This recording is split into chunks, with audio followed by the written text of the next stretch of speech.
Hey there, SpeedGaming. It's here with the weekly Super Metroid map rando race.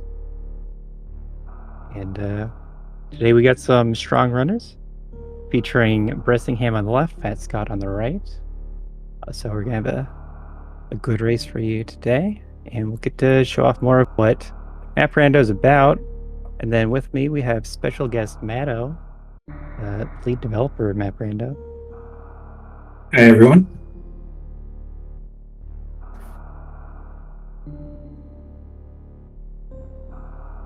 Yeah. So the race has started. We're just going to wait for the stream delay to catch up. Then we'll be off.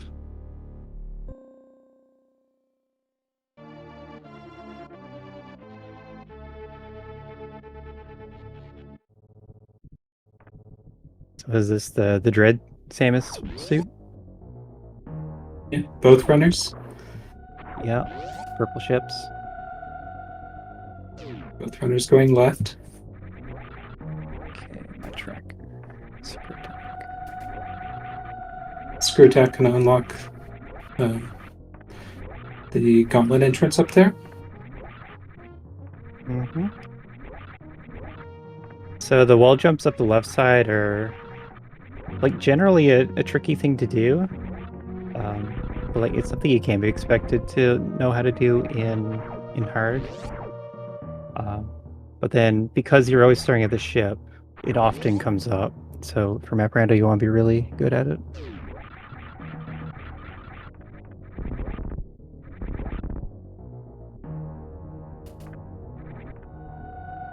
Yeah, the delayed wall jumps here. I guess the other main place it tends to come up is Bubble Mountain. Bubble Mountain, I think in hard logic requires something requires a runway from the save room door.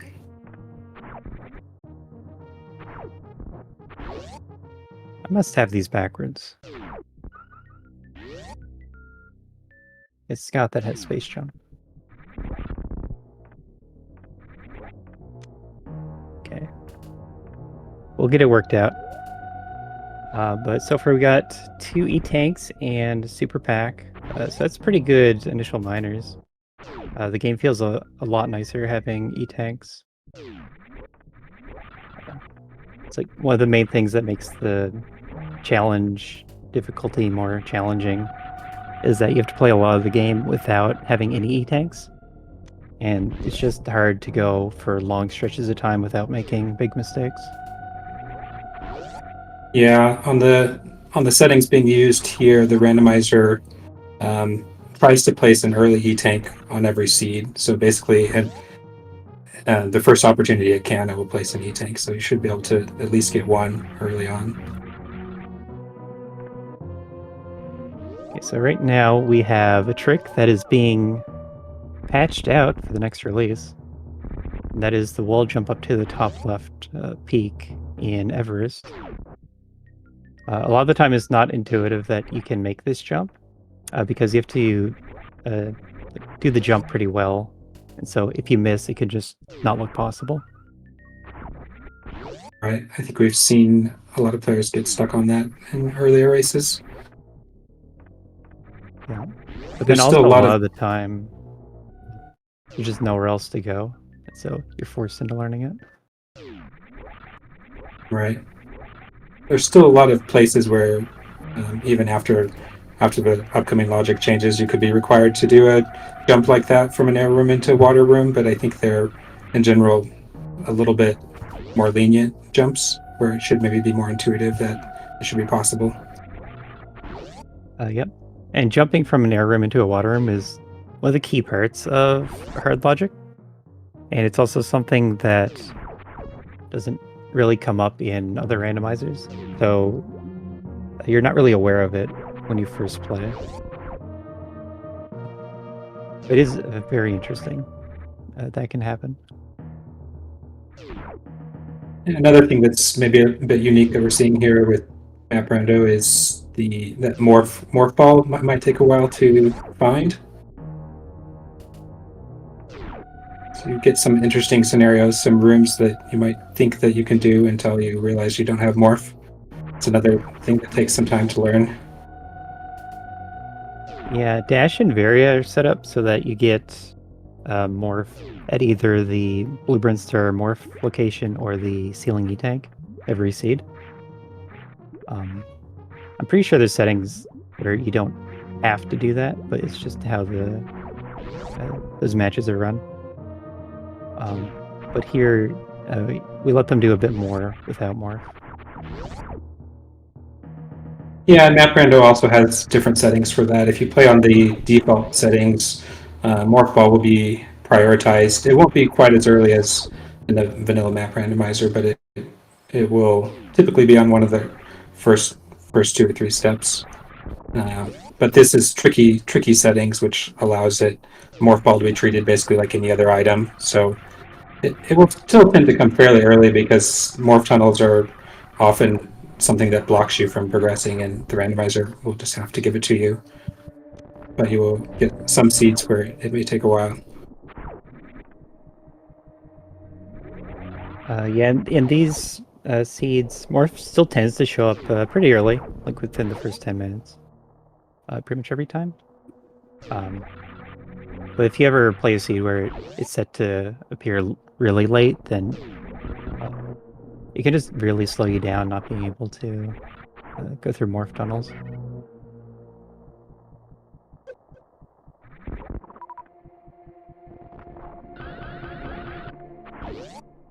So here we have bringing a Shine Spark into another room.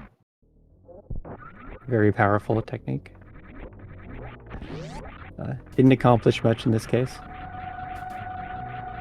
But it's something you need to think about later on.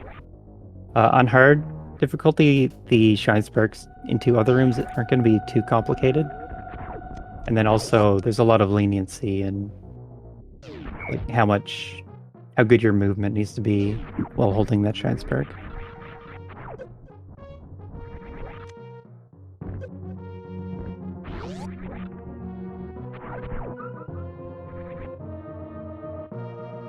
So Spazer there.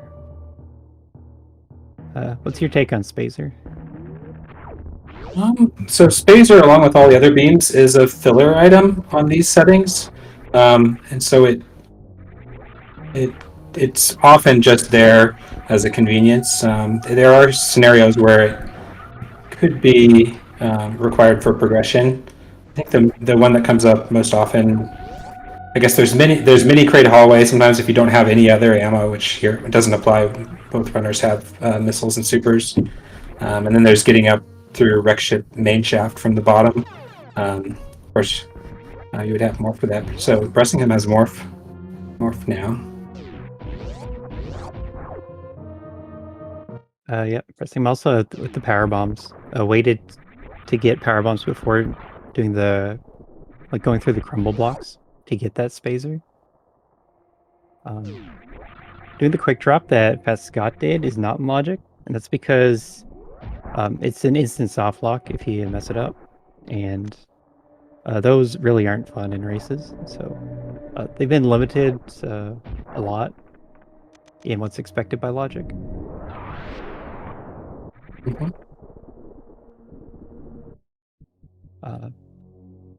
I would say Spazer, generally it's really good, but in this seed we have Screw Attack early on, and that fills most of the same role as Spazer, and that's clearing enemies quickly. Mm-hmm. Oh, we do have more over here.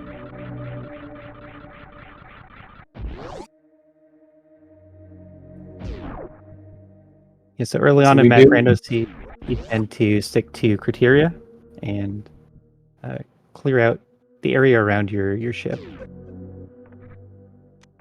Mm-hmm. And both runners have a way to open all 3 colors of doors now, which is pretty important.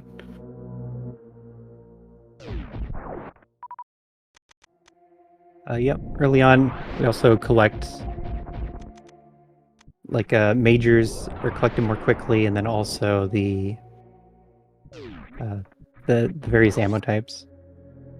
And that's just because they unlock a lot of the rest of the map. So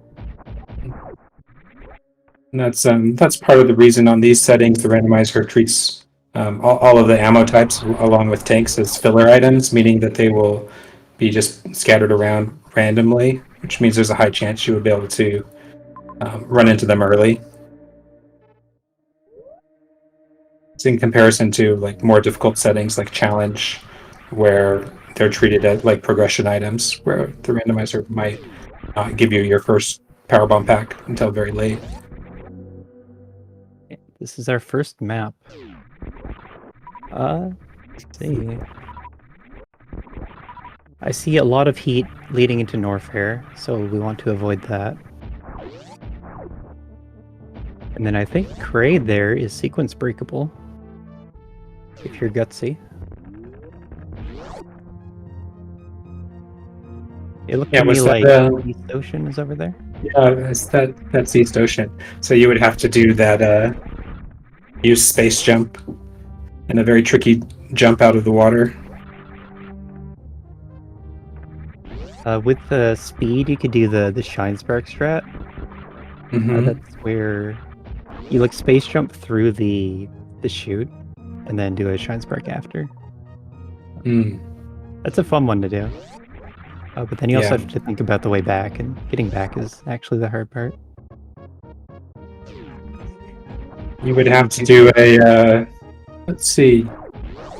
Would you have to do a damage boosted? I guess you could probably use space jump to get across most of the room. You'd have to do like a damage. It'd be about getting out of the water near the door, I guess. That's. Can you get high enough with space jump alone, or yeah, do you actually, need to do you might be able to do boost? all of it with space jump. Plasma. But either way, this is not going to be expected on this logic. Yeah. It's not expected, but it would be like a play that you'd want to do because Kraid has a major. So if you can think through the entire route to Kraid and back, then you can get an advantage that way. Mm-hmm. Of course, clearing out the bosses is always good, reducing the chance that you might have to backtrack here later on.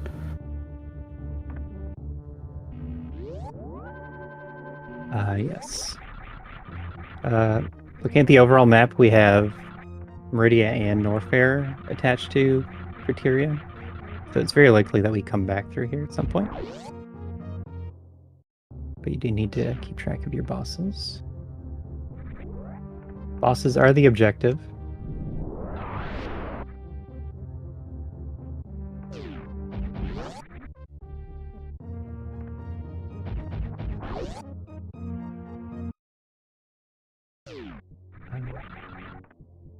Do we know what the runners are heading towards?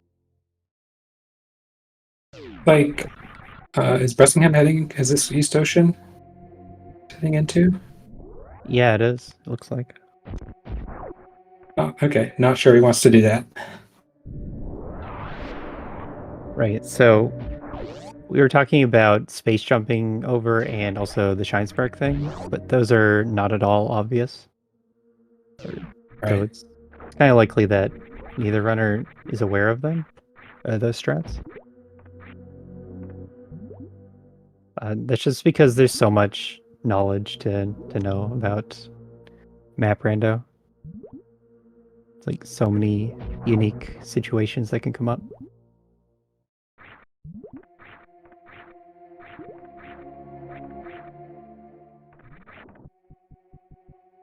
And then for hard, as well as in preparation for the upcoming tournament, you don't need to know about the more advanced strats. It's just the more you know is the more options you're going to have. Oh, is this the first map pickup for Fat Scott? Mm-hmm. And that's a X-ray reset. You want to talk about X-ray as a logical item? Yeah. So the main way that X-ray could be used, required in hard logic, would be to do ceiling clips using ice. So freezing an enemy getting on top of the enemy, and then using Morph and X-Ray to force a Samus to stand up so that you can clip through the ceiling. There's a number of places where that can come up. Green Brinstar main shaft, I think, is maybe one of the most common ones. If you don't have power bombs, that's not going to be as applicable here. I guess Etikun E-Tank room, getting through those crumble blocks is that one's pretty powerful because depending on the map layout, there might not be really an alternative way up. Oh, we have Fat Scott making the play to Kraid. Mm-hmm. See if he knows the tag. So he's not going for the Shine Spark version. He's going for it's a single underwater wall jump into I think it's a frame perfect base jump. So it's pretty precise. And this doesn't look like how you do it, so yeah, you would have to do like you would have to do a wiggle to get you next to the wall, I think, in order to do the wall jump at the right height. At least that's how I've seen it done.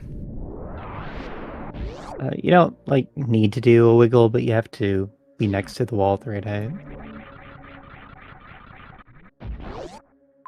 So here on Bressingham side, we have waterway up above the beach area. So you can get up with ice, or you can get up with a jump through the door. And there's going to be a major up there.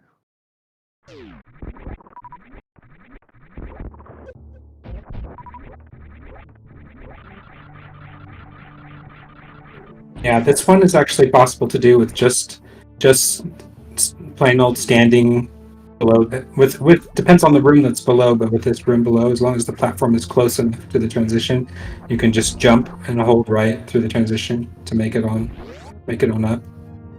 It's sort of a deceptively simple one.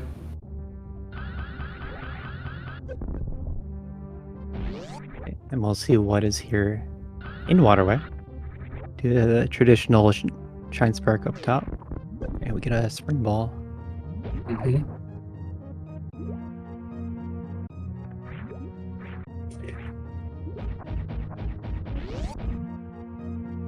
Yep, so for this Everest Shine Spark, you want to do a diagonal Shine Spark to the left. Uh-huh. And that, I believe, is X-Ray Scope Room, the top left, that has a major that he's trying to get to. Yep, that was Plasma. Gonna get a health refill first. Getting low. Yeah.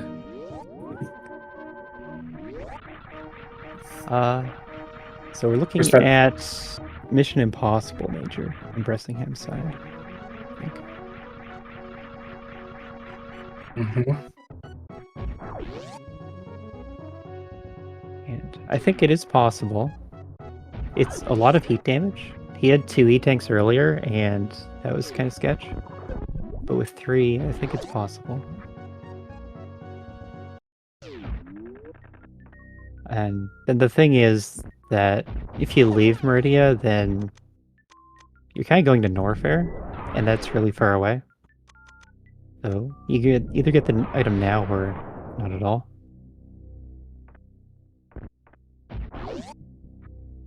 Mm-hmm. Guess we'll see if Scott is gonna head to Meridia as well, probably. Plasma. Yep.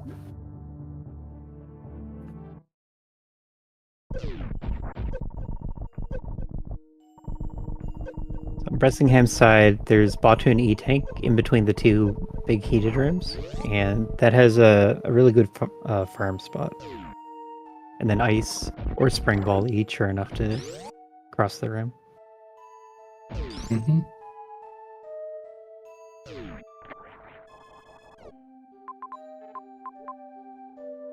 Convenient location for the map, Meridia map. So you're always happy to see an early map.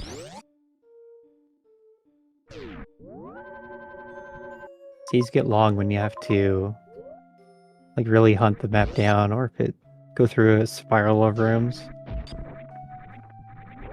It's fairly nice when save stations are well distributed, attached to big hub rooms like this. Oh yeah, that's great. That is also something that is built into the randomizer. It's part of how it generates the maps. It tries to spread out the save stations. Doesn't always work out as nice as you might like it to be, but it's a lot. It's spread out a lot more than it would be if it was just random. Charge. Okay, if Bressingham runs across to the right, it'll be below Botuni tank, and that's a firm rim too. Otherwise, he would have died. Mm-hmm. Oh, don't want to run into the ouch either. Yeah, with charge, that's now a very nice beam combo. Yeah. Probably going to be less interested in picking up a lot more ammo at this point. Yeah, you kind of have enough of the minor ammo to like get through the rooms. E-tanks are always nice, so you'd like to have more of those. But as for more ammo, it'd be mostly to like kill bosses from here. Yeah.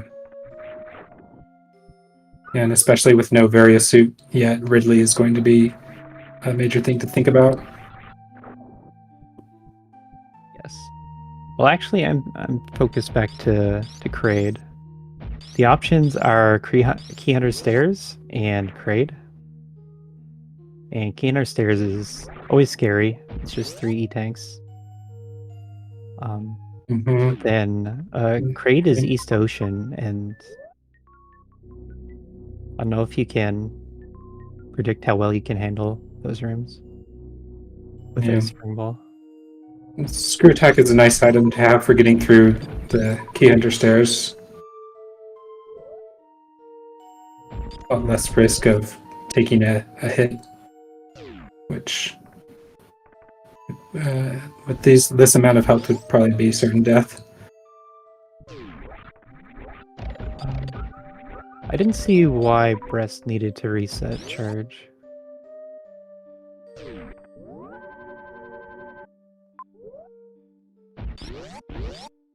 I think it's still good to keep instead of looking for supers to finish the game. It wasn't too far of a run back to keep it, so Yeah, I have to keep an eye on the map to see what the problem is.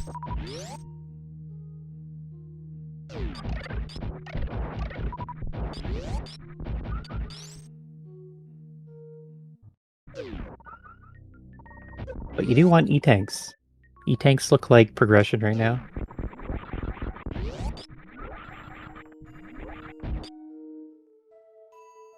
Those are, I guess, a little bit less visible than majors as being important.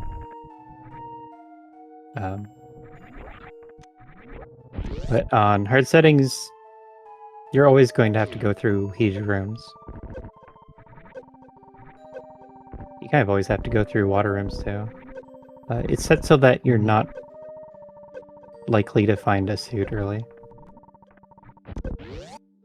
Right. There's some amount of randomness built into it, and in some cases, the map can force the randomizer to give an early suit.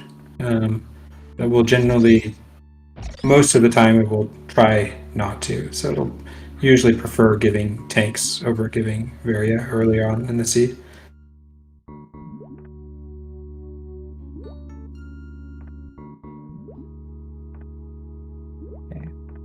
Spring Ball does open another method of getting on top of the water in East Ocean.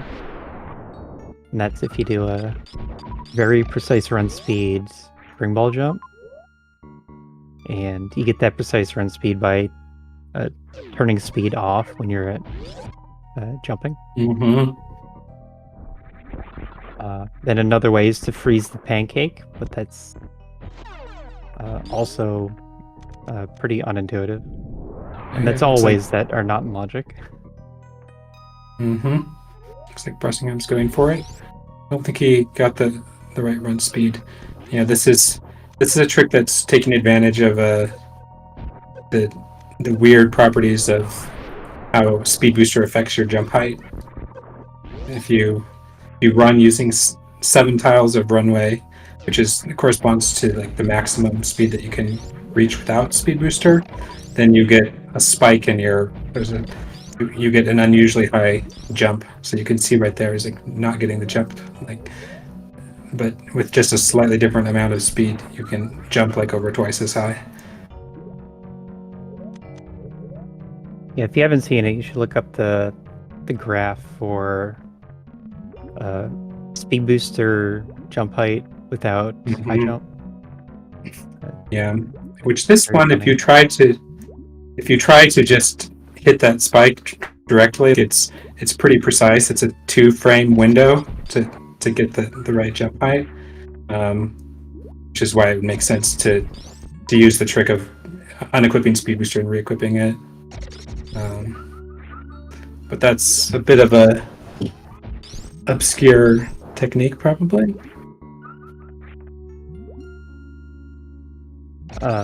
Yeah, especially like just to hit that spike in the jump height, turn speed on and off.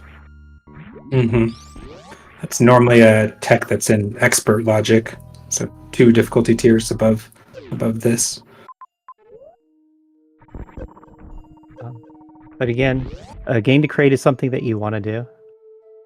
Now we're going to be leaving Criteria for Norfair. That's moving far away. Crate still has the major. And did we see Mother Brain in Meridia, or am I misremembering? I don't remember.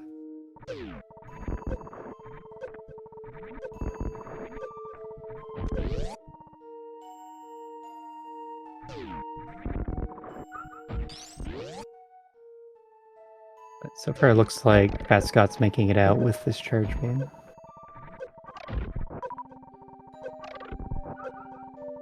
Back-to-back heated farm rooms here.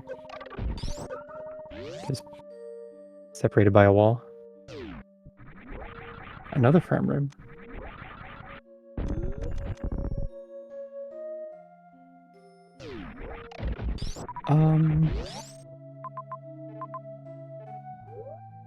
So does Crate's item have to be Varia? And in logic? How do we do Volcano Room into Key Hunter Stairs? Yeah, I'm trying to remember the map.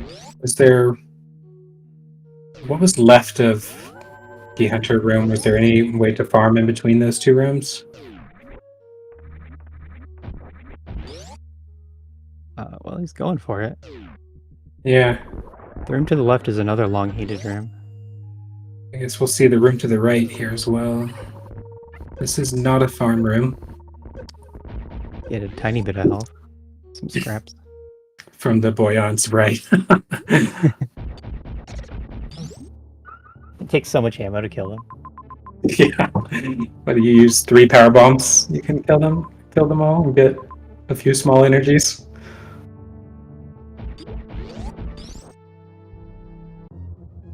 I guess supers are an option too. But yeah, realistically not going to be able to heal up enough to make it the rest of the way down. Yeah, so it seems really likely that we have a way to get to Kraid. I'm wondering what that is. I don't remember you can just spring ball jump out of the water. I think you would need high. I think you would need high jump. You can spring ball jump all the way to the right, and then jump off the pancake over there to get to the little platform. And from there, space jump out.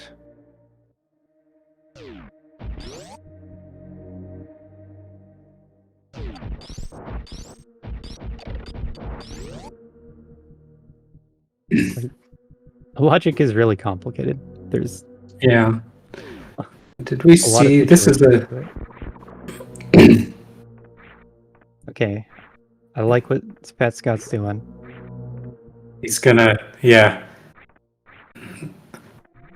I think this is a trick that this would be in expert logic. I think the blue space jump, but circumventing a lot of the heat by going down. I think it's just very hard. Is it? So it's really called a blue space jump. I think it'd just be a speedball.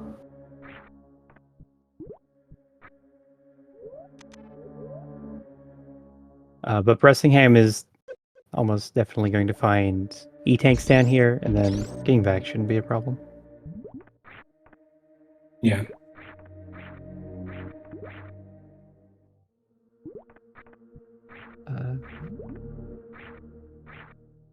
Pat Scott was close to having a Shine Spark, but I guess gave up on it.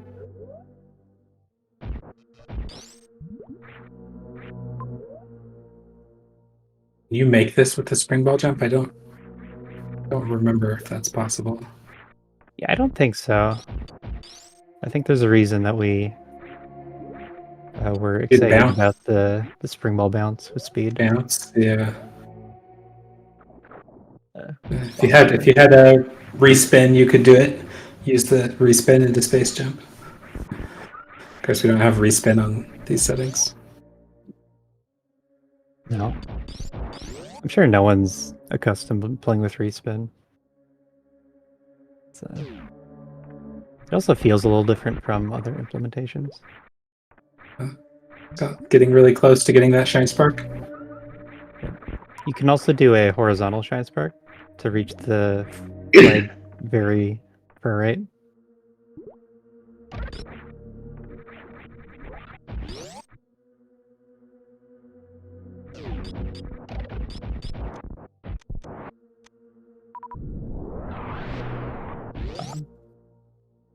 So we're seeing both of them struggle a bit, but this is a big race, and there are going to be other racers who do know some of the ways to get over to Kraid that we've been talking about.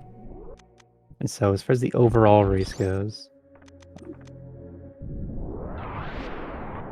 the leaders are getting an advantage off of this knowledge here. This knowledge check.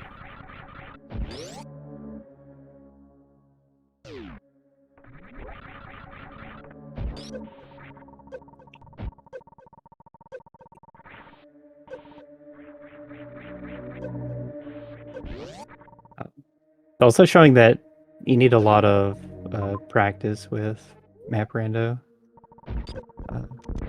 There's many situations that you just don't think about until you're put into that situation. Oh, I actually made it. Logically, you would basically need a full E-tank to reach whatever farm room is over here on the cool side of criteria.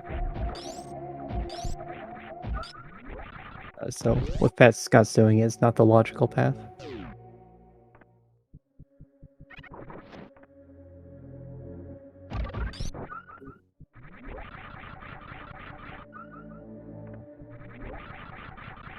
And the randomizer is set up on these settings with the tricky item progression, to try to create some situations where you may be required to do some tricks to get the items that you need. But then there's also just a lot of other opportunities that go outside the logic, like we're seeing with ways to get to Kraid here. The randomizer basically will prioritize putting progression items in locations that require some trick to reach them. So tricks that wouldn't be in logic on the lower difficulty settings, like below what's being used.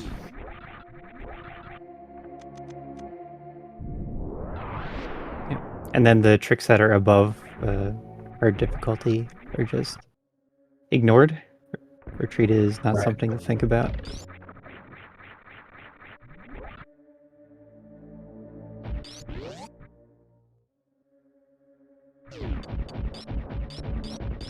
Yeah, so that's something where the map knowledge can be a thing that entices you to do sequence breaks, because you can see that there's a boss or a major in a certain place. If you couldn't see anything, you would probably be more inclined to like stick with stuff that's in logic, because there's less to be gained with going out of logic, since the logic is trying to put the items you need in locations that you can reach without going out of logic.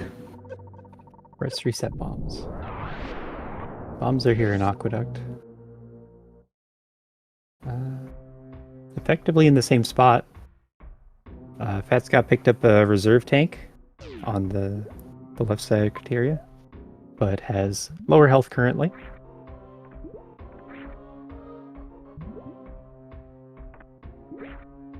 I think what Logic wants is to cross all the way to the right of East Ocean and spring ball up using the chute, a frozen chute. Since that has to be the progression. It's maybe possible that you get enough tanks that you can just logically go through red key hunters. It looks like there's, I think this would be a logical farm, right? So as long as you can make it here. Yeah. But I don't know exactly what the health requirements are for key hunters. I wasn't tracking how many hollow dots they had left. But when Fat Scott went through, it looked like they would need 2 more E-tanks to be able to reach the refill area that he is.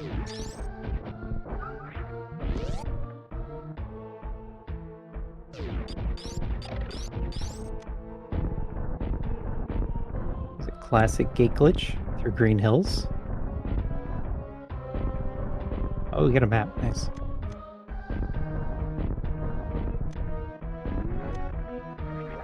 You can see that Fat Scott has a hollow dot coming up. Dragon.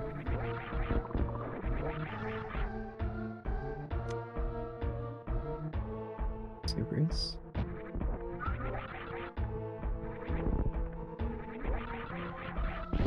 Bressingham's probably going to be fine on ammo at this rate. We're up to 20 supers here. And you only need 30 to really finish the seed, because supers are going to do double damage in map rando. And that's because... Mother Brain. Yeah, double damage to Mother Brain, sorry. And that's instead of increasing the item pool for supers. They just do more damage in that specific place. Yeah, that was kind of a different way of solving that problem. Like the early versions of Map Rando didn't have that quality of life feature, and then that was something we saw that the late game, if you didn't happen to find charge, you basically had to hunt for charge, or you had to pick up like a ton of ammo. So yeah, supers doing double damage to Mother Brain was kind of an alternative way of solving that problem, as opposed to adding more super packs. We're kind of interested in keeping the amount of ammo packs more limited, just as to make it possible for keep them still feeling valuable, I guess you could say, and to make it possible, like on challenge settings, for instance, that they could be withheld till late in the game. If you had like way more supers and power bombs, it wouldn't necessarily be possible for the randomizer to delay placing all of them too late. Yeah, you see in Varia, I don't remember how randomized dash ammo distribution is, but Varia, it has like a ratio, and then what that ratio is gets randomized a bit. But overall, there's a lot more supers in the pool and fewer missiles.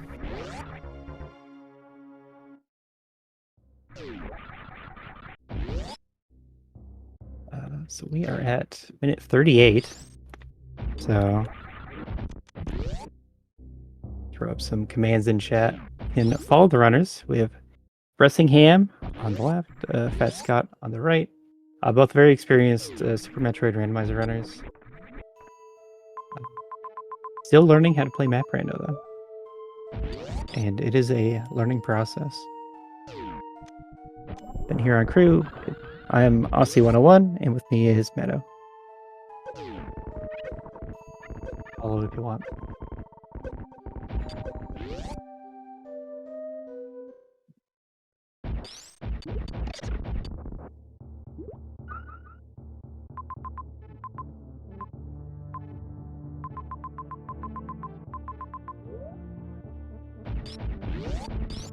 Ah. That Scott is lacking a reserve.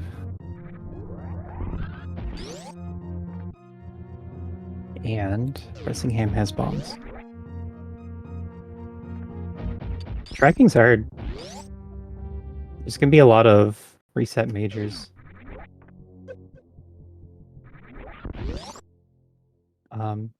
Kind of more so later on, it becomes important to plan your save locations.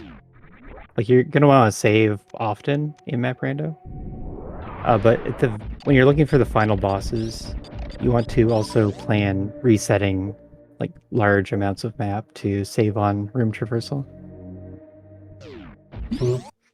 Save often is like the number one tip that we have like featured on the front page of the randomizer. It was something we saw like early on, like people playing Map Rando would get into trouble, like because there's so many more ways that things can kill you with randomized maps and end up losing a lot of progress.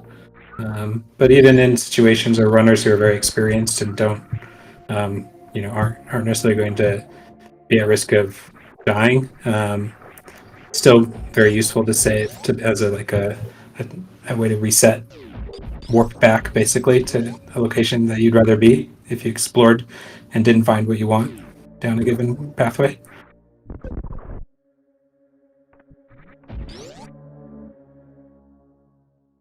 Yep. And another thing is that early on, when you're learning how to route in Map Rando, you're gonna feel that you want to collect all the items. Maybe don't want to reset anything. And I think it feels more completionist, but then as you play more seeds, you're going to be okay dropping more items. So for this Shine Spark, you want to jump a little lower. I think the last space jump that he's doing is high.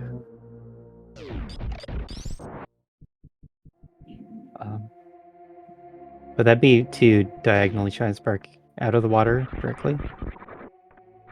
You can also horizontal Shine Spark all the way across. Mm-hmm. Looks like that attempt was really close.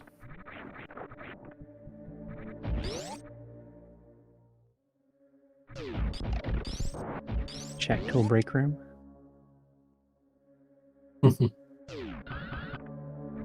Shack tool, one of the things we didn't speed up in the randomizer. Yeah, we saw Dash was trying to speed up Shack tool. Take away all the sand. Oh yeah. Yeah. Didn't someone find that you can slightly speed up Shack tool using grapple? Like you grapple Shack tool and it like goes through its animation a little faster or something.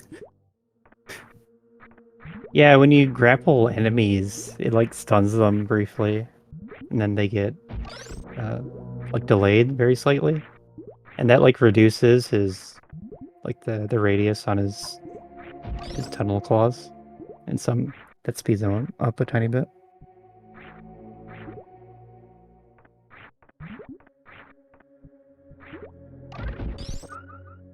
But I haven't seen anyone like actually do it in a run. It's just been made publicly aware. Yeah. It's more of a task thing or a very like high level speedrun type thing, I guess, if there's categories for that.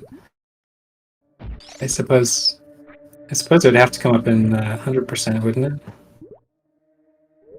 it? Yeah, but it would also have to be early croc 100%. And that's not the fastest route. Okay. So you're looking up grapple there. It is the cooler route though, because it has the cool strats. It has a lot of grapple tech, like especially in Wreck Ship. Get to damage boost off the electric sparks.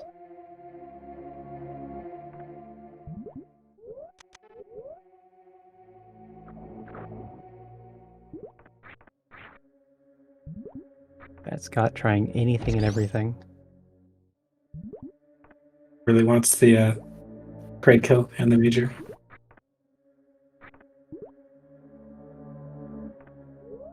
It also just looks at like logic is over here. But like to know about the chute on the far right, you kind of have to be really familiar with the room. And it's not really a reasonable expectation. Yeah, I'm still not familiar with that one. So if you get on the ledge all the way at the right, is that high enough that you can like space jump, escape out without high jump? It has to be. I'm not completely sure, but it has to be.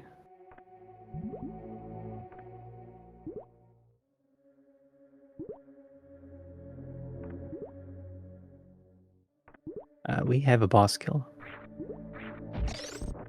I also wasn't watching what Rickship has.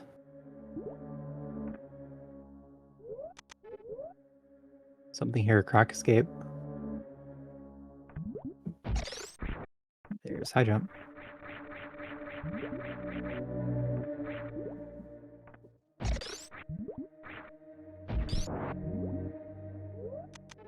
Yeah. I just looked it up on the logic page. Sure enough, that is a strat in hard logic. To use the frozen chute on the right side. Get onto the ledge and then space jump. So that's something that these runners could be doing too. Open up the logic page, come to East Ocean. Like at this point, you know that it has to be something in East Ocean with these items. So read the logic page, try to look for strats, filter by hard. But really, you don't even need to filter by hard. There's more options.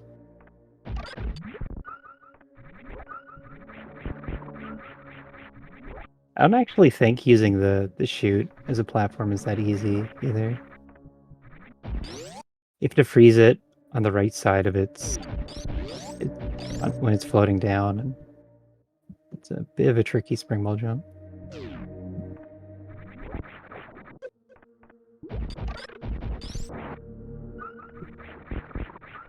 The diagonal shine spark strat to specify that you have to kill the chute that's in the water. That's either with like plasma or a missile. So you're not. The screw attack is going to lose the ability to kill it once you dip into the water, right? Yep.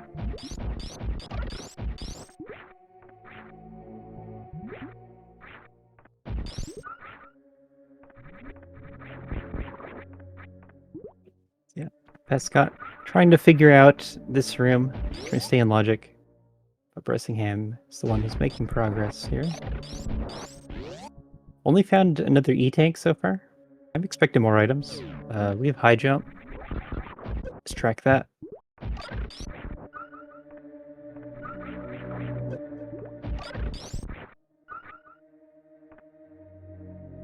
High jump spring ball is going to enable progress through most of the water rooms. And I saw that Bressingham earlier today, right before the race, was learning how to double spring ball jump. That basically lets you through every water room.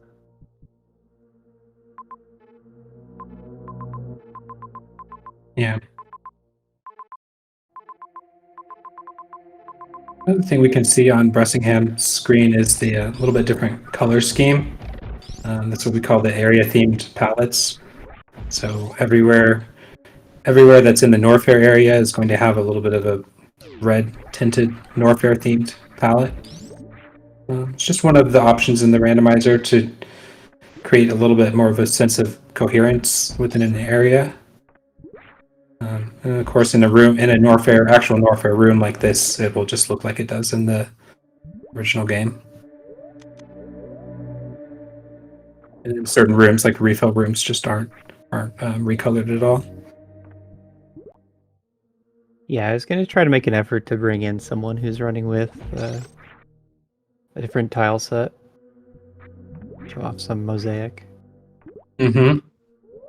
Yeah, so there's And there's a lot of different options of how to customize the appearance of the room. So these the color change or the palette change, that's what Breasticam is using. It's kind of one of the it's more of a middle ground option in that it's still easy to identify the rooms because the tiles are still the same. It's just the colors are adjusted. But there's also tile theming options that completely redraw the room. So like all of Norfair would be drawn using like Norfair tiles, so it would all look like cave walls and that sort of thing. Yeah, it really changes up the look of all the rooms.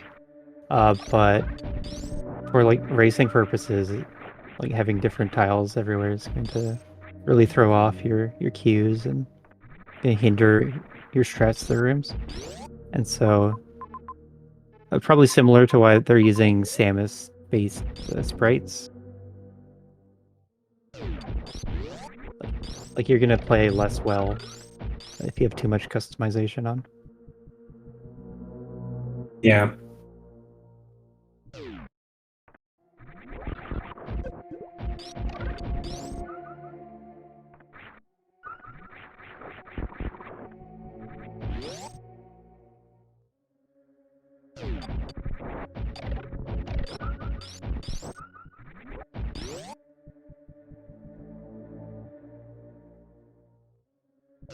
One of the tile themes we've been working on recently is it's called the Practice Outlines tile theme, which actually like shows all of the collision basically exactly without any like decorations. So it's basically no theming. It's just like a grid that shows like where all the solid tiles are, that sort of thing. It also shows like kind of the true form of all the special blocks. Like so, bomb blocks will actually look like bomb blocks. Shot blocks will look like shot blocks.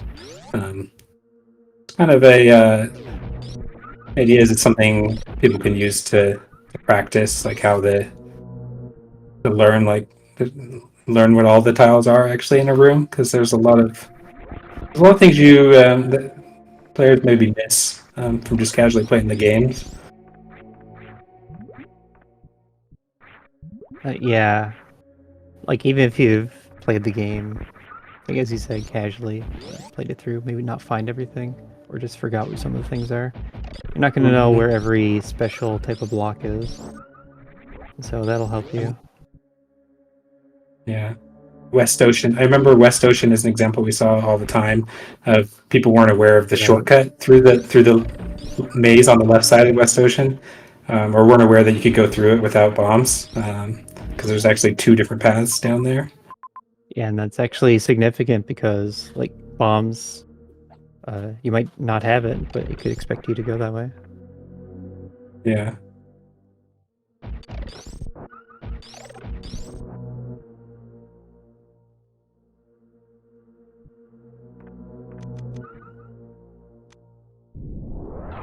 I think Fat Scott would know how to spike suit. So maybe at some point we'll go for that.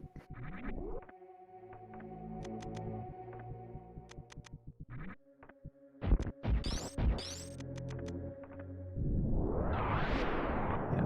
Spike suit not actually in any logic difficulty yet. The techs on the higher end get really crazy, but we don't have everything covered just yet. Yeah, there's a lot of like work on the logic.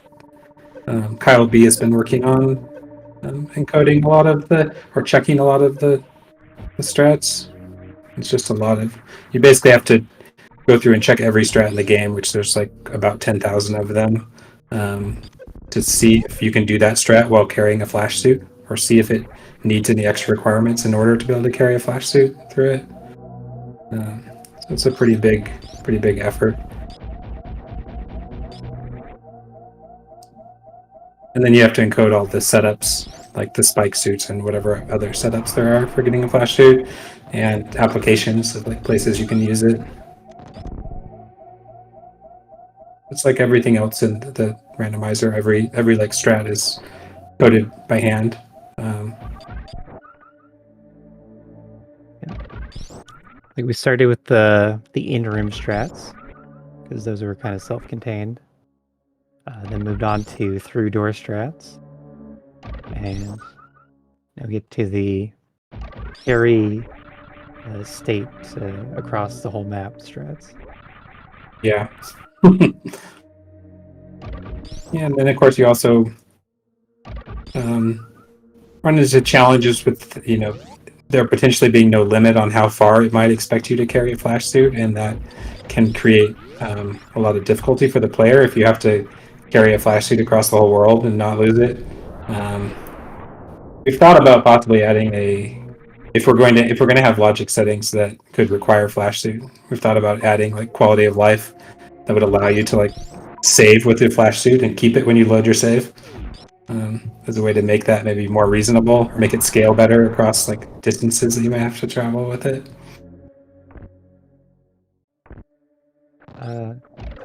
Did you have thoughts about like saving G mode, like having your health at the right amount, or just having a way to make that easier? I think that's. I guess the ship save is like similar thing? So I guess like save stations, you can already like save with your health at the level you want, except for the ship save, which sometimes comes up because like you want to save at the ship, but it gives you the refill, so you would have to like set up your health again afterwards. So I don't know if it's as much of a problem.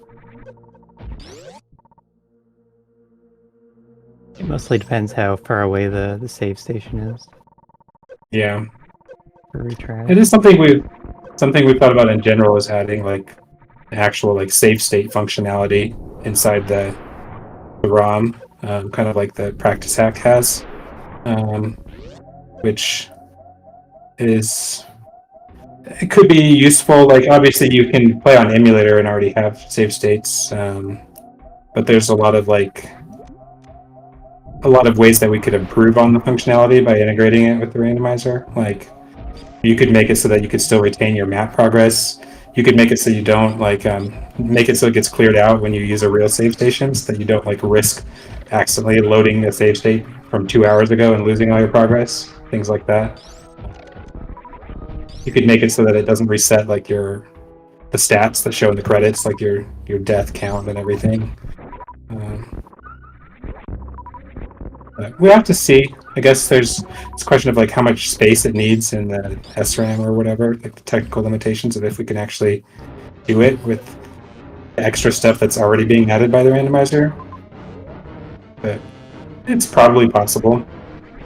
It would make like insane difficulty more playable, probably. Yeah. Insane's pretty hard to get into if you really run into the hard tricks. Yeah. One of the things that comes up is that the randomizer doesn't really know anything about how hard a sequence of tricks is. Like it only knows how, like it will track like if you have a series of heated rooms where each of them requires a certain amount of energy. It knows how to add up those requirements, but it doesn't know how to like say like if you have to do 2 really risky tricks where you risk like a soft lock, it doesn't know that doing 2 of them in a row is more difficult than just doing 1. Like as long as they're in the logic on the settings you've selected, it's just something that can happen. So that's like another case where like having the ability to make a save state if you are just playing on these higher difficulties and are just interested in being able to get through a seed, even if it throws this kind of like these crazy sequences at you. It could be interesting to have as an option. I mean, it doesn't really even have to be a harder difficulty. It's just difficult relative to your skill level. Exactly. If only you had X-ray Bressingham. Yeah, X-ray would allow Bressingham to stand up there and then clip through the ceiling with a lot less precision in terms of where the enemy needs to be frozen. Like I think this would be high enough where these I think all of these attempts so far would probably be high enough. Not sure. He needs it to be a little bit lower in order to be able to get through without X-ray. Yeah. So on hard difficulty, like everyone's aware that you can ice clip and snail clip. But to get a frame perfect freeze is like not fun. So by having X-ray be there as an option to give a bigger window for the freeze, it just makes it so that we can fit into this difficulty level.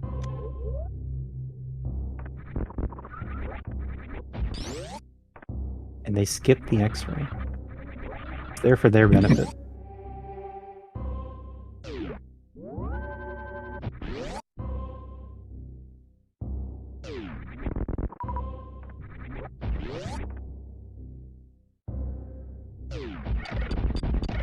Yeah, the assignment of tricks to difficulty levels is something that's still, I guess, in a process of evolving. I think it's stabilized more than it was in the past. But yeah, the X-ray assisted ceiling clips are something that's, I guess, relatively new to the hard difficulty. Still, I guess it was several months ago that it was moved down, but that used to X-ray stand up and X-ray clips used to all be on very hard and higher.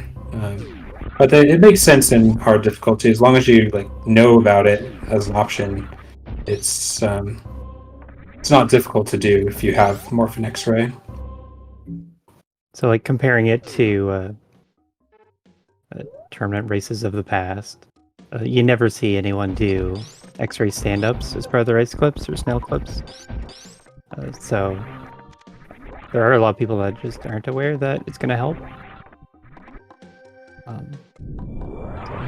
There's a process to spreading the knowledge about that too. Okay, what does that mean? Yeah, so Brothingham found very astute. So it wasn't behind Crate, I guess. Yeah. Huh? And Brinstar. Yeah. So Brinstar was below Norfair, right? Yes. So this he had to get through key hunters and all that other stuff to get down here. So let's see. The items left are wave and grapple. That's gonna be behind Crade. And that just has to mean that there were more E-tanks up in Meridia and Criteria.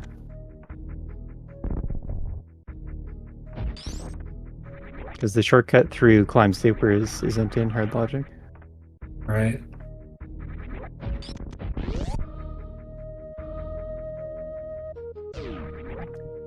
Matt Scott on the board.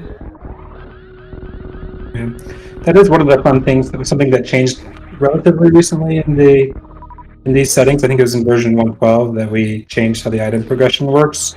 That created a higher chance of getting space jump and screw attack earlier on in the seed. Because we do see some interesting plays that can happen with those items, like the space jump here, being able to get blue speed to go down, climb supers. I mean, I guess with Spring Ball, technically there could be other ways of doing it without the space jump, but space jump definitely made that a lot more reasonable. It's kind of fun to see possibilities like that showing up. Yeah, that's right. Used to be Space Screw, both suits were just always late every seed. And then we were playing around with presets to make some of these items a little bit sooner, and namely Space and Screw. And then next up we're going to have the randomness to what shows up late. Or is that already in 1.12? I think it's already in 1.12, but yeah, it has like there's sort of tiers of items. Like the late items are now just the suits, and then the middle tier is like screw attack and space jump, and then everything else is in the earlier tier. And basically, like the late items, like it's trying to decide on an ordering that the randomizer prefers to place the items in, and the late items basically get put twice in that ordering, and then it just keeps the later one. And then the early items, it's the other way around. They get put twice, and it keeps the earlier one. So then it ends up with like a sequence where the suits are going to tend to be biased to be late. But that also doesn't mean the randomizer actually places the items in those orders, in that order. That's just what the randomizer, it will try to find progression using an item earlier in the list if it can, but if it doesn't provide progression, then it keeps going like later items, so sometimes even if suits end up being prioritized late, they still might be placed early because they might be the only logical way to have progression, and depending on like the map layout. Yep. Map layout's really big for that. Like each of these randomized seeds is going to pick the map before trying to place any items. And so if you just have a long chain of heated rooms right next to your ship, then it doesn't have a choice but to give you Varia.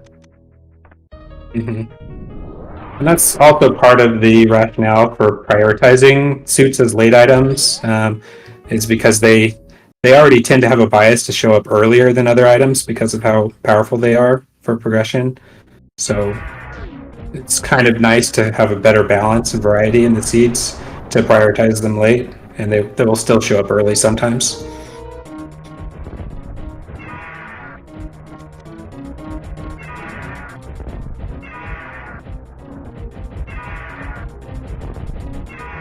This is West Sand Hall, high jump spring ball. So yeah, you can get back through this. It's East Sand Hall that you can't get back through. So this is one of the things players who play a lot of map random will learn to notice the little subtle differences in the shapes of the rooms. So those two sand halls look pretty okay. We got Ridley doing something a little interesting here. Just hanging out in the bottom left there. You know, stuck Ridley on the last showcase race too. Those are super rare. Was Ridley already dead there when it was stuck? How does that even happen? I don't even know how that works. Yeah. Well, he did finish firing his supers while he was stuck. That was probably enough to kill him. But then you break out of that by either jumping into his claws and morph or by laying a power bomb. Interesting. Never run into that scenario myself yet. Okay. Yeah, what I was saying, there's two sand hall rooms that look pretty similar, but one of them is a tile wider on the map. The west sand hall is 4 tiles wide. The east sand hall is 3 tiles wide. I tell them apart by the sandfall in the middle of the room being offset on one of them. Yeah, it's another way to look at it. But they can matter. Like they both are kind of similar rooms in terms of. I mean, they both have similar types of obstacles. You have to get through the sand and past the Evers, but the East Sand Hall has a kind of a higher pillar and sort of wider gulfs of sand that you have to traverse. That ends up needing having a little heavier item requirements in general. Well, it's also more. There's also more ways that you can just jump across the entire room. There's some cross-room strats that can get through East Sand Hall by just doing a cross-room jump across the entire room. Or a spring ball jump, I guess, is another variation. I'm sure that you can spring ball jump like in some super precise way across like every heated room, and we would like want to model a strat for that for like insane, and that's something I look forward to doing. Just like using the momentum from the previous room to just get through rooms faster. Yep. Especially with Space Jump or Spring Ball to be able to carry that momentum. Yeah. So what Pat Scott's doing is actually kind of important and worth mentioning. He's trying to get the Aqueduct items from the right side here by just jumping through the door with the Shine Spark. But there's a tech in hard. It's there just to let you know that if you run into a water room and you have Speed Booster going from a dry room, then you can store the Shine Spark or continue building the Shine Spark underwater. And That's something that comes up a lot in these seeds as a way to get the aqueduct items. So normally you would be using that bottom left door of aqueduct to start your shine charge. As long as there's an air room there, as long as that room's not also water, you can get the shine charge that way, which is the case here. It's an air room. This cross room jump is the cross room jump that he's doing here from the right is not actually in logic. You don't quite have a way of modeling that yet, of carrying the shine charge with, because you need a certain amount of like run speed to get across into the right position. We just don't quite have a way of modeling that yet, but It's probably be fairly hard to do too. Yeah, because you kind of like there's a trade-off, like there's a balance you're trying to strike between like entering the room with as many shine charge frames remaining as possible, but also with enough speed to get over quickly, which those are kind of like working against each other. So you kind of have to find the right amount of runway to use to gain speed after getting your shine charge. I suppose it also depends on a little bit on if you have enough runway to continue moving forward after getting your shine charge, versus if you have to turn around, that will cost a few extra frames. There in the Dakra room, there's plenty of runway to just continue going forward. Oh no, you ran out of supers, so get the great stand up.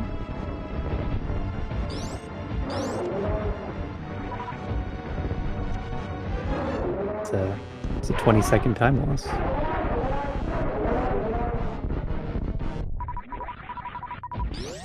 And we are getting the major check. We'll finally know that it was grapple. I don't have a button to click for that, but I can't click grade.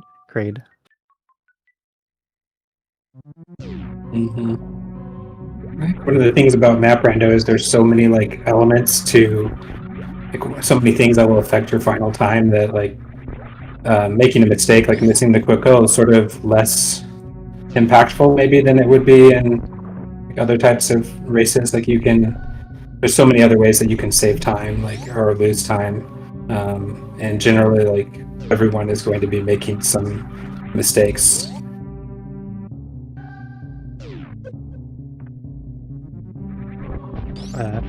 Yep, routing is huge. Knowing room strats is huge. You still have to play well every individual room. Planning out your save and resets. Just a lot of ways to like save or lose big chunks of time.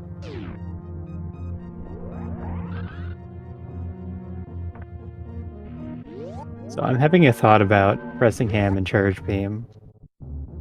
And I think because Mother Brain is there in Meridia, fairly close to charge, there could be an idea to just get it before finishing the seed. But also, at this point it might not even really be necessary, I guess, with ice. I guess with the ice to zap skip and the amount of missiles and supers.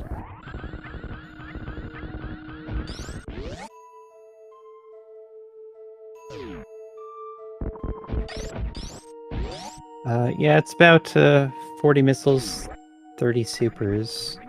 So we're not quite there, actually. It's gonna have to pick up something else.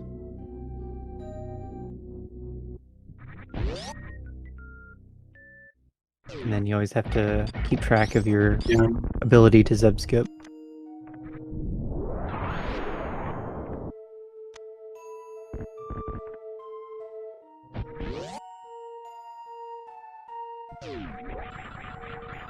Yeah, I guess the way you can think about it with the supers doing double damage, it would need 30 supers for the second phase of the fight, or 30 extra missiles since he's short a super pack. So that would only leave 25, which is not enough for phase 1. And he just paused. So we did see that he does not have charge.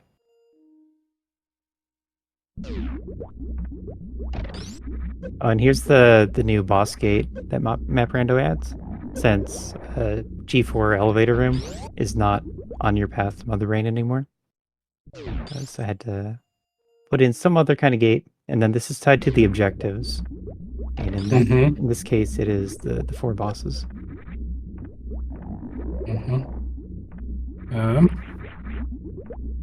So, yeah, let's see.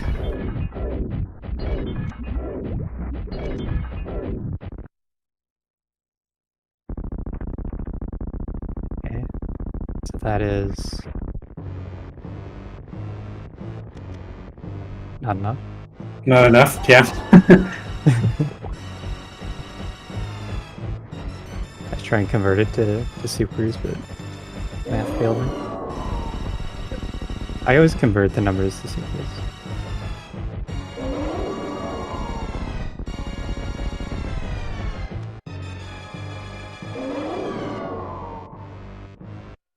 Mm-hmm.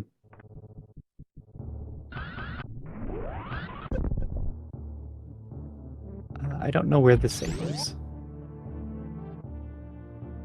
Surely it's just before Meridia.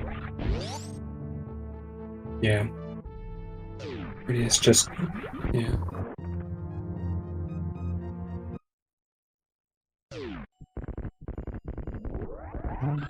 Yeah, you need 30 supers for Mother Brain 2. And he has 25, so it'd be another 30 missiles. But then Mother Brain 1 takes 36 missiles. Mm-hmm.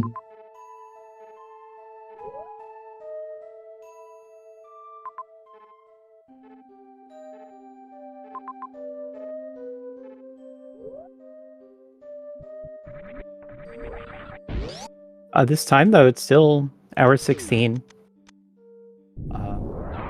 It's still a perfectly fine time. The early game looked like it would be like a really slow finish time, but I guess they weren't really delayed all that much.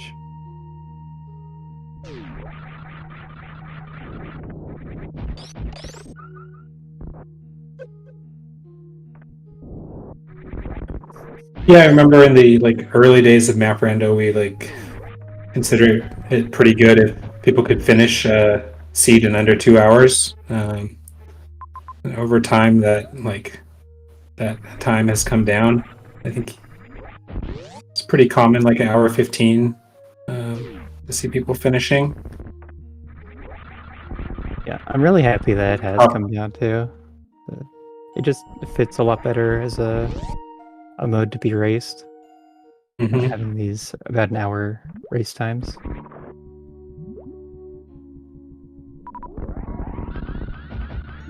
Yeah, we tried to do a lot with the map, the map features, which I think can be part of what's helped make it easier to read the map.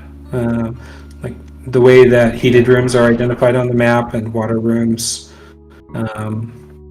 sort of more intuitive now. I mean, most of those rooms you could already, if you played enough, you could tell them apart just by the shape. But having a different shade or way of shading the rooms definitely makes it more intuitive and more accessible. Because if you're just kind of wandering around, you can go down a long path and then just get stuck by a room you can't get through, and that can eat up a lot of time. So even if you have the map, of course, that can still happen if you haven't gotten the map station in an area. Yeah, I learned my room shapes before that was added, so I don't really know what the experience is like now, learning it purely with all these extra shadings and room shapes. But it's been immensely helpful for routing, telling rooms apart. But now the way to play is just you get the map room, and then if you can identify every room that's in a region, then you can plan out the entire trip, not waste any door transitions from there. And that That's gonna cut down on so much time. Mhm. There's definitely like a pretty big skill factor in terms of like how effectively and quickly like someone can read the map. Um, Something that takes quite a bit of practice still, I think, to get good at. Usually better to just take your time, I feel like, if you like haven't learned how to read the map yet. Like try if you can identify the rooms, like take your time to plan out the route. But Yeah. it can get pretty tricky. Then again, comparing it to other randomizers, you don't really read the map at all in those. Only for like reduced item pool seeds to see if something exists or not, or an item is placed or not. So coming into this, maybe you're just not used to looking at the map. But it's a huge part of the game.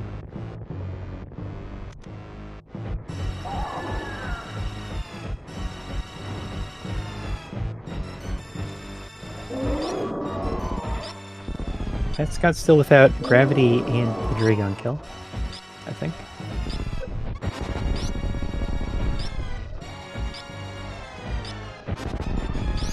Bressingham's got it this time. Yeah, he went back and picked up that charge beam.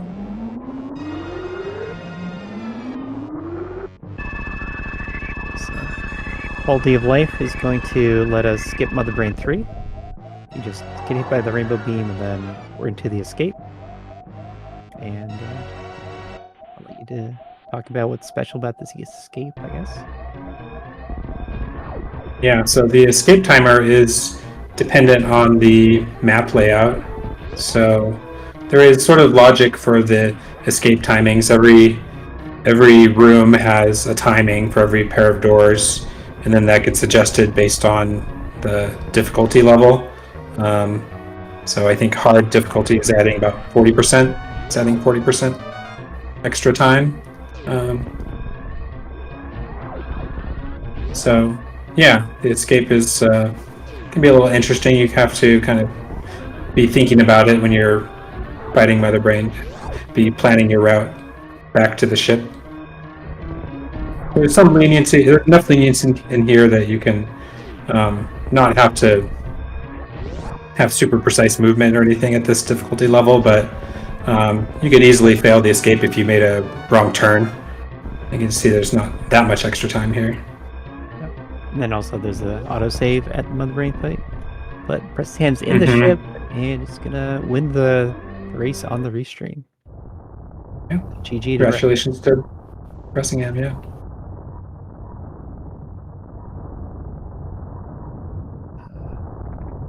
I guess that gives me another button to press, the done button.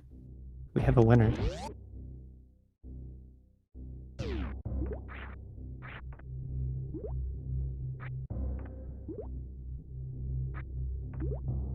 And Bressingham comes 5th overall. We had Eddie take first place with an hour 2, or 1 hour 2 minutes, followed by Oats and Goats, Spiffy Thomas, Mo 15, and that is all who's done right now.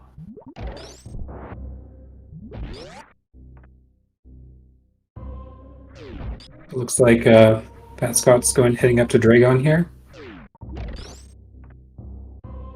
Yeah, he's probably calling this go mode. And we're joined by Bressingham. Yo. Hey. Did that feel like a 5th place finish?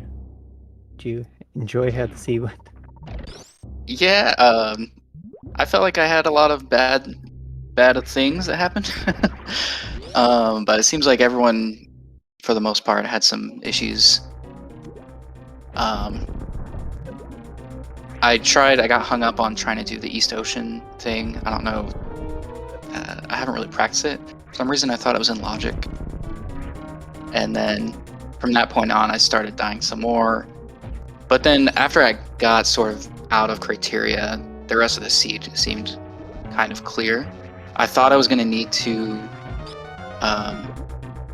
prepare for Suitless Ridley in the last area, but then Varia was right there, right next to Ridley. Oh, yeah. When you left Criteria, were you thinking that Kraid had Varia suit? Yes, because I'm sure We were too. is the speedball to the shaft super blocks, is that in logic? No.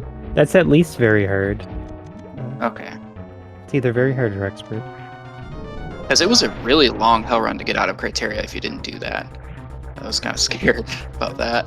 So I was convinced that Kraid had something. Yeah. Like Varia. Kraid was in logic.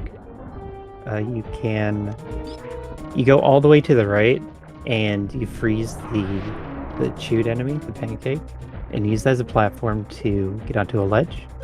Then use space jump to get out of the water. And Oh, okay. that's Well, the way that's to a lot- get up to It's a Kraid. lot simpler than I was thinking. It is, but it's not something you would think about unless you're really familiar with the room. So yeah, Scott had a lot of trouble in that room too. Actually spent a lot more time on it than you did. Mhm. He was trying to do a Shine Spark to get out of the water, which is a thing you can do, but you kind of have to know how to do it. And it ended up... he actually did the Hell Run and did not go through Climb Supers. Oh. I realized after that there may have been some E-tanks that I didn't pick up. So I don't know if he went... Do you know what his energy was when he did that? You both had 3 E-tanks. Oh, okay. Did he have a reserve? Maybe I'm trying to remember. Yeah, reserve also. Or was that The after reserve he he went down? got that after the Hell Run. Okay. It was left of Key Stairs, whatever room that was. Right.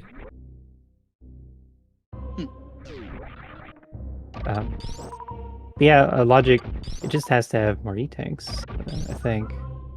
It looked to me like there'd be 2 more E-tanks to make that run possible.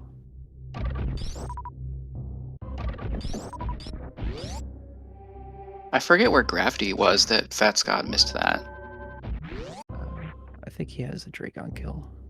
A little slow on the tracking.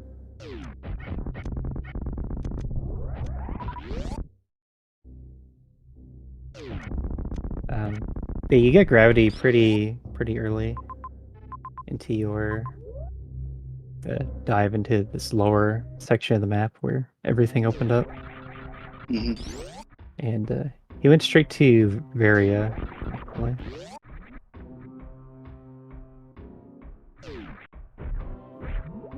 I forgot where the Gravity was.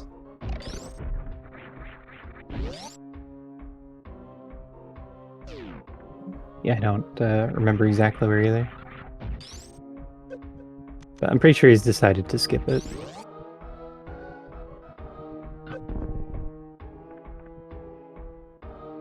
That makes sense. Then we also got to tell him about this Shine Spark through Aqueduct to get to the 2 items. Oh, yeah, that would save a lot of time even just getting out of this room, too. Yep. Can give us the high jump spring ball method. I think he's going to want to reset the room now.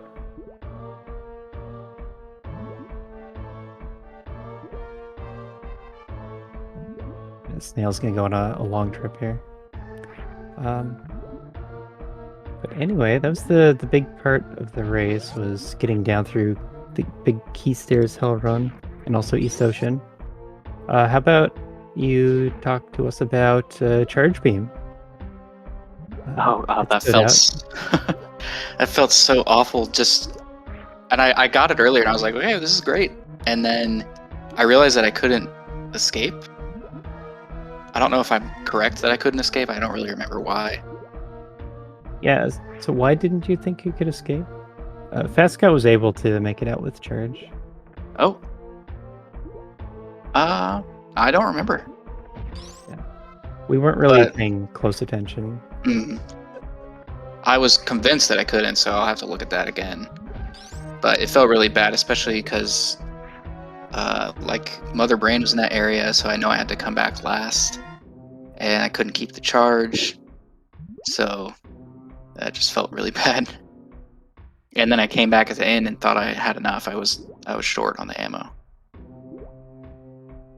Yeah, that was like 55, 25. Not quite enough. That ended up getting charged again anyway.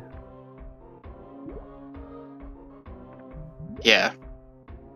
I'll have to watch this back, or I'll watch the people who did better and see what they did. See if anybody did the early crate as well. Yeah, like while you two were in East Ocean, we talked about like you had a lot of options for getting through the room. But there's only the one that was in logic. Hmm. So like you could shine spark out of the water, you can do a frame perfect space jump, you could freeze a couple little pancakes. There's a neat spring ball bounce you can do using a speed booster. I think you were focused on the spring ball strats. Yes, doing shine sparks. I'd seen one that involved turning off spring ball at the end, and I hadn't really practiced it, but that was what I thought was in logic. There's a trick where you turn off speed booster and then you gain like the max run speed without speed booster, and then turn on speed booster right before you jump, and it will give you like the high jump. Oh, and then you just get out of the water? That sounds easy. Yeah. It's fairly easy if you know how to do it. Like, if you are talking about turning off spring ball, though, that'd be like an insane strat. Oh, okay. Oh yeah, it's Yeah, there's a bob strat that like goes across the entire room, like with just speed booster spring ball. Yeah, and you do a double spring ball jump out of a. It's a spring ball bounce, and then since you have so much speed, you bounce really high. You can do another spring ball jump out of it. Yeah, that one's like really precise. But I was able to do it, so it's better than some of the insane strats.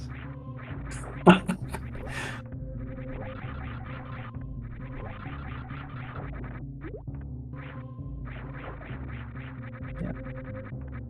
Back in East Ocean with high jump this time.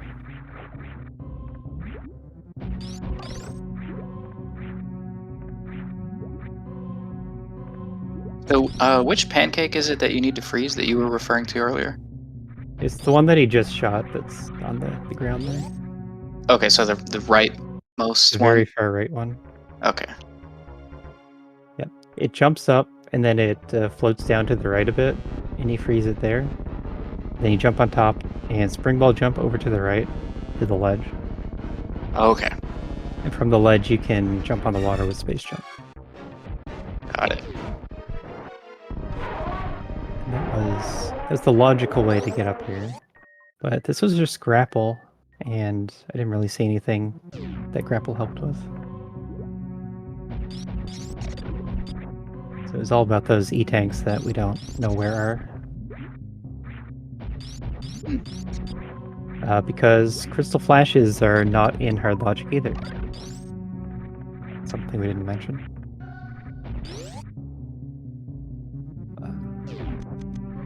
Great down. Yeah, that was one of the things that we removed from hard logic, I guess, a few months ago. It's not that it's that difficult to do a crystal flash. I guess it's more of the implications of the types of hell runs it can force you to do if it's in logic. Yeah, hell runs and crystal flash clips. So, like, if you haven't collected enough ammo, you could get stuck going down an area if you have to crystal flash to get back out. It's just not fun for hard logic. Maybe grapple to the top of Everest here. I don't know if we've seen the top of those. I feel like that could be where the tanks were then. To go to the top of Everest, because I never went up there either. If you get grapple, it always means go to Everest.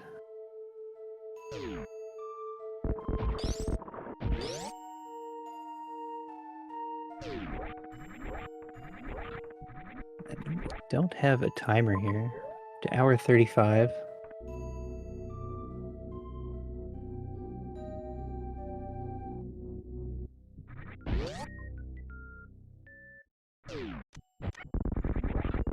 Hour 35. Coming into Mother Brains, right?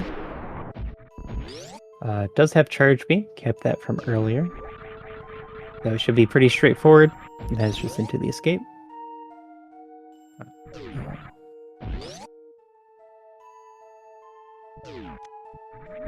Take this time to give the runners a follow. Got Bressingham 6, Pat Scott 25. Here's the Twitch links. Very skilled Super Metroid runners. And yeah, we're just gonna be watching Pat Scott finish out his seed, and then we'll see if he wants to talk about it. Thank you guys for the restream and the commentary. I'll stick around just to talk with Scott if you guys don't mind. Yeah, that'd be great. Cool. And if you have any questions about the randomizer itself, now's a great time to ask anything at all. I don't know. That seed was really, it was confusing, but at the end it made sense. So Yeah, it just felt bad with all the mistakes I made, but it made sense at the end. yeah. The East Ocean situation, it's hard to know what to do with the logic there. It's entirely reasonable to say you jump on an enemy and the spring will jump over, and that's hard logic. But it's not obvious if you enter from the left side of the room. Like, how are you supposed to get through it? So, like, clarifying how you're supposed to get through a room is a struggle with making logic. And so there's been a lot of work on bringing visibility to the noteworthy strats that are expected, and then especially in hard logic. And so coming into the tournament, then I'm going to try to like expand on that so that no one's really surprised by anything too bad. Yeah, that's a good idea. I think it'd just be better. No big surprises come up mid-race. Yeah, it's harder to do that in a rando like this. There's just so many different situations. Normally you'd just be like, okay, snail clips in logic, hell runs are in logic, but there's just too many things to consider. It's a long list. Impossibly long list. GG Fat Scott. Fat Scott enters the ship. That is 1 hour 37 minutes for 8th place. GG to Fat Scott.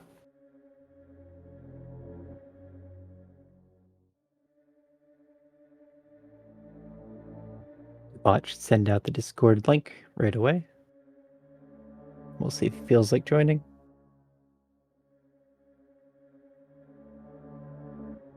But this has been it for day's race. Comes to its conclusion. We're going to have these weekly races every Wednesday night and Saturday evening. So if you like Map Rando, this is the time slot to tune in for here on SpeedGaming. Yep. Recently got this set up.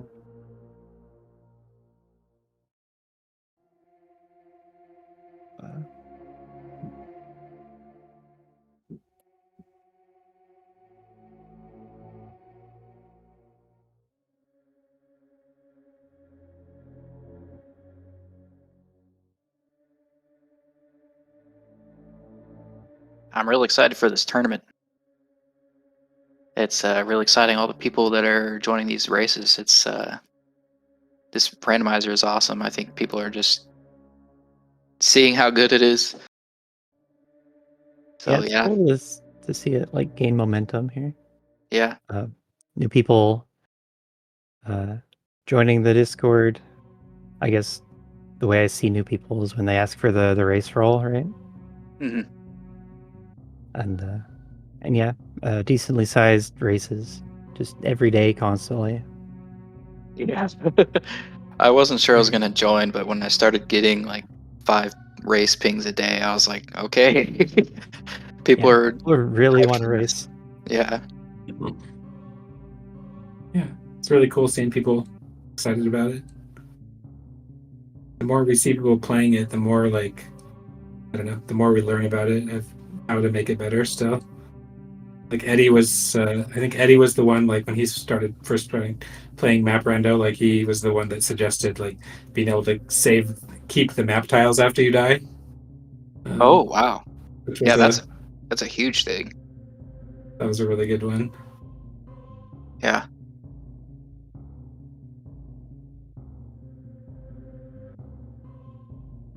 Yeah, I really appreciate, all the work that you guys have done and the feedback that you're willing to listen to make it better. It's really awesome. Hey, Scott. Hey, Scott, GG's. Oh, GG's. GG. Yeah, no, that was bad. I did so bad. Me too.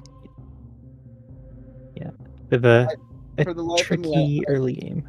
I couldn't understand why Aqueduct would be in logic to go through. So I got there. I think I got there 3 times. The first time I reset because I saw it was Aqueduct. The second time I got there, I I started moving around and I knew I had no way to get out. At least I didn't think I had a way to get out. So I just reset.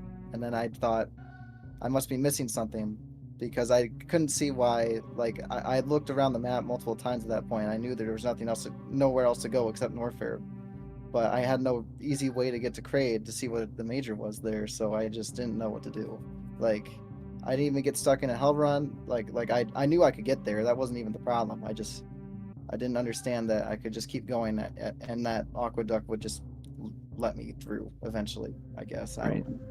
So one big thing you were missing about Aqueduct is that you can run in from the bottom left door, and that'll let you store a shine spark underwater. Is that what it And was there? so, firstly, that would let you get the items that you're trying to get, and we had morph bombs up there. So that's typically how you get the aqueduct items in a hard seed. But then also it lets you climb to the top left door without snail climbing, because snail climbing takes high jump and spring ball in these settings. So Yeah, that's why I didn't think I could get out, but I guess if there was a runway, which I didn't really think about, then yeah. But I had no way of really knowing that until I guess I had gone there. So I don't know. so East Ocean, there are many out of logic ways to get through East Ocean. Uh, the shiny spark you're going for is actually a really fun one. But it's kind of precise with the jump timing, and also you have to have a way to deal with the shoot. Yeah. But what it wanted you to do is to go all the way to the right, and then there's a pancake enemy over there, and use that to climb out of the water with ice and spring ball. And then behind crate is grapple, and then we think that grapple leads to more E-tanks, because neither of you had enough logical E-tanks to go down when you did. What was the expected amount? I think you needed 2 more. I think you needed 5 E-tanks to go to Norfair. And that was based on you running the rooms. So like, Yeah. just apply the leniency to how much health it took you to do it. It was a pretty close hell run, but it was nothing I couldn't manage at least. So that was good. It's like you get stuck, but you can work around it just by being good at the game. Bressingham went down, climbed supers with used space jump to speedball through the speed blocks, and then avoided all the heat rooms that way. Oh, I should. Man, oh, that makes me like. I feel so stupid right now. Me too, man. It's just how this rando goes sometimes. A lot to learn. Yeah. I also didn't think I could keep charge when I found that. It sounds like you were able to escape with that. Yeah, I was able to get out. I don't even remember what was near charge though. Okay. I don't know. I'll have to watch back and see then. Yeah, like There was I didn't really feel this like. boxman meat tank. Sorry. Oh no, you go Yeah. ahead. Oh, There was can you a just... boxman meat tank room. I don't remember if there was anything else that was a barrier. I think you had ice and Oh, I think it was also just spring spring ball. ball. It's ice and spring ball. I think that was it, right? Yeah, that makes sense. Yeah, either I one of didn't... those would be a way through. Yeah. You can get up with just spring ball on the Yeah, left Yeah. side? you Oh, can. okay. That's what I thought I couldn't do. I don't know if I had ice. I probably did, but I didn't think I could get back. But yeah, I guess like I didn't think that my early game was too bad. I felt like charge was good. I felt like finding plasma after already having found spacer was kind of funny, but it was whatever. And then I don't know. I felt like I wasn't doing anything too wrong until I guess when I got stuck between need to go to Norfair and figuring out how to get there when thinking that it wasn't logical to do so. But I don't know. Like within logic, I mean. So I don't know. Yep, we saw you sitting around there for quite a while. But the other difference is that when you got to Norfair, you kind of headed right to where Varia was. And then when Bressingham first got to Norfair, he headed towards where Gravity was. So you each started with different suits. Where was gravity? We can't actually Somewhere remember. in Norfair, maybe. I don't Yeah, I remember. don't know. Once Yeah. I found Varia, I pretty much knew that. Or I think once I found Varia, knowing the rooms I've been through, I pretty much and I saw Dragon on the map prior. I knew that I wouldn't need gravity to beat the seed at that point, so I just went without it. You have high jump spring ball. Especially if you know double spring ball jump, then you can get through all the water rooms. Yeah, which I know I feel like it's easier to do with the faster pauses in this.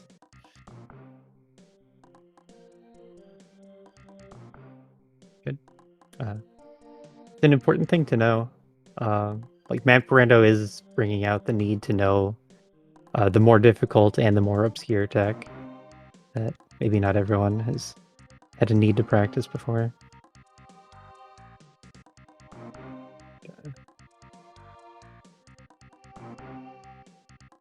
Yeah. Well, thank you guys for restreaming the commentary. And GG Fat Scott. Yeah, Thanks for joining. Yeah, no problem. Yep. Thanks for giving us a race. And also thanks to my co-commentator Matto here coming on my invitation.